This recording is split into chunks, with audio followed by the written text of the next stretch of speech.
ബോസിൽ ലൈവിൽ ഇപ്പൊ ശരത്തും ആദിലയും നൂറയും തമ്മിൽ ബെഡ്റൂമിൽ ഒരു സംഭാഷണം നടത്തുന്നുണ്ട്.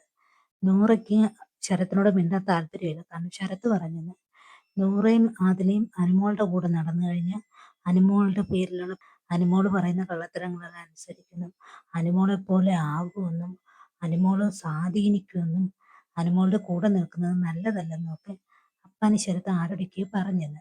അപ്പൊ നൂറ പറയുന്നുണ്ട്, ഞങ്ങളായിട്ടാണ് നിൽക്കുന്നത്, ആരും ഞങ്ങളെ സ്വാധീനിക്കേണ്ട ആവശ്യമില്ല.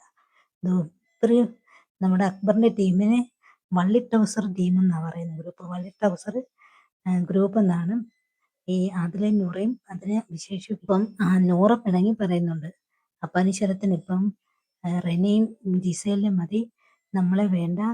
അപ്പം അപ്പാനി ശരത്തിന്റെ വിഷമം എന്ന് പറയുന്നത് നൂറ എങ്ങനെ അപ്പാനി ശരത്തിനെ പേര് വിളിച്ചെന്ന്, ശരത്തെന്ന് വിളിച്ചെന്ന്.